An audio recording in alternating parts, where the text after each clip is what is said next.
College Planning Center, Steen Enterprises, the Curry Law Firm, and Roper's St. Francis Healthcare. Thanks for watching the Blitz on 2. I'm Brianne Welch alongside Logan Reaver. Logan, region titles on the line tonight. Always we have some lopsided games, but overall a good week 9. And I know you had some exciting times out at our game of the week earlier today. See, exciting times is putting it very mildly. There was just hours and hours where I was surrounded by barbecue, so I smell a lot like chicken and ribs. Well, I don't know if you're necessarily jealous now at this desk right now with the smell that I'm giving off, but it was, in terms of the actual eats and everything, it was a great time. And those people, most people there have been there every single year for decades, and nobody in the area lives there over at Baptist Hill, that is. They come back in for the reunion for the homecoming game. So if you want to talk about a home field advantage, they had a home field advantage probably times 50 with the amount of people that were literally in the area. So they definitely knew how to live it up over in that part of town. Very cool. So we've got homecoming games. We always do. Let's talk a little bit about some other things that we were looking at tonight. Here's some things we were talking about. Like I said, we have a couple of region titles on the line, including Oceanside and Timberland, Manning and Hanahan.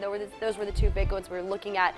Who has just one loss in 5A? A couple teams still right there. First Baptist, can they shut out another team or just get another big win? And of course, our Blitz on 2 game of the week that we were just talking about. We're going to start with that. Blitz on 2 game of the week, sponsored by the Curry Law Firm. Winless military magnet heads to Baptist Hill, home of the best ribs in the country. Yeah, I said it. Our game of the week, as we talked about. First drive, Bobcats on the move, but now we're moving the other way. Dropping the lumber, and the Eagles got hope. They take that hope, and well, they go and start a trust fund. Same man who recovers the fumble ends up taking it in. Eagles strike first 6-0 after failing the 2. And how about some love for the refs? Who says there are no hugs in football? But back the other way, the turnover situation would be resolved. Check out that dime. Back corner, and the Bobcats jump right back up. But back and forth we go, another keeper and another 6. Everyone was trying 2-pointers in this one, went all sorts of ways. Speaking of all sorts of ways, how about this highlight from all D to nothing but dingers? Screen pass setting up another red zone opportunity. And you know these Bobcats on this night, they would not seize up. Draw play, and it's time to get up close and personal, around the edge and into your living room.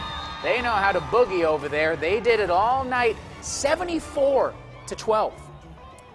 All right, that is a high-scoring game. Let's talk 5A action now. The first one we're going to go to, we're going to go out to the Swamp. Region 8, I know. Fort Dorchester, they go on the road this week to Ashley Ridge at the Swamp. We're going to get right to that one. The Fort led by 17, but Ashley Ridge, they had a hot streak, so we're going to see a lot of Ashley Ridge highlights in this one. Matthew Duncan fires it over to Nick Cunningham, breaks several tackles before he's finally brought down by the Patriots, but he does get the first down. Later on, Duncan over the middle to Christopher Yates. He's wide open, makes the catch, then he's going to make a couple cuts, takes it all the way to the house for the Swamp Foxes. They are still trailing, though, to Fort Dorchester. And then there was a little more bad news for the Patriots. This time, an interception. The Swamp Foxes, they bring back out just a little bit. They don't get any points from that one. Fort Dorchester, I know we didn't have any highlights from them, but they go on to win it 31-25. One more Region 8 game. West Ashley and RB Stall. The Warriors have had a very hard time in 5A, but it's senior night and pink sleeves are a staple. And so were points in this one. Kenyatta Jenkins on the keeper. And try keeping this guy under wraps. Burst through like a grown man in a youth tee. Then he's showing off the whole repertoire. It's going to be Jalen Pickney on the other end of this one. And now we're sprinting while nobody is chasing. He's got that much room. Stahl also found some points on this night as well. It's going to be Tyson Richardson on the jet sweep. And well, there's a reason he's the captain. He is to Stahl as Dwayne "The Rock" Johnson is to movie trailers. Vital. Justin Mazik also going to get in on the other end, and he's going to take this one all the way through. Take a gander at this man's wheels into the end zone. Lots of points as we're talking about. And then he leaves a little bit of the points for the big man, the big RB, Bienvenue. Get your hands off my lemonade. Right through the hole and into the end zone. West Ashley completes the W, 63-24. Moving on to Region 7 now, the one-loss Berkeley Stags hosting the Stratford Knights. In the first quarter, multiple unsuccessful attempts to get points on the board, but it did finally happen in just a minute with a field goal for the Stags. That's good for 3 points. Special teams. Low scoring early. The Knights with several attempts of their own, but the ball's quickly back in Berkeley's hands.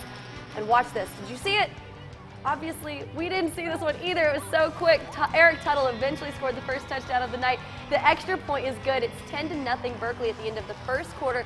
Then it kind of got out of hands. Berkeley on a mission to win big. They remain unbeaten in region with a 51-20 win. Okay, so maybe not that much special teams. Our win of the week team, Goose Creek, taking on James Island. The Trojans need a region win, but the Gators make it tough. Ball gets to DJ Matthews. Doesn't take any time to look for an open man because, well, there's a huge hole. This will be a touchdown for the Gators. And then Mukamu is going to take the quick toss to Morris Mazik, who takes it into the end zone. Again, it's going to be Matthews with the ball, and he sees an opening, and he sees a pylon. Goose Creek takes this one 31-14. We have one more 5A game to get to. The Wando Warriors, and the Cane Bay Cobras. Third quarter, it was already 14-17 Wando. Then quarterback Will Pickren for Wando throws the ball. It is intercepted by Cane Bay's Amir Bonaparte. Wando says, not so fast. Just a couple of minutes later, Pickren throws it long to Dylan McCarthy, who then does some sort of cobra avoidance stance, heads into the end zone for a touchdown, another 6 point. Then there's the extra point, so it's good. The score, Wando up 23-14. Wando, they beat Cane Bay 24-14. Class 4A Region 7 scores tonight. Bluffton beat Colton County in a knockdown, drag-out kind of game, 34-31, and Beaufort beat Hilton Head 31-18. 33-18, I should say. Numbers are tough sometimes, too. Sometimes they're hard to read. All right, well, we have much more to come tonight on the Blitz on 2. Region titles, this is where we get to them on the line. 3A and 2A. We'll show you what happens after the break.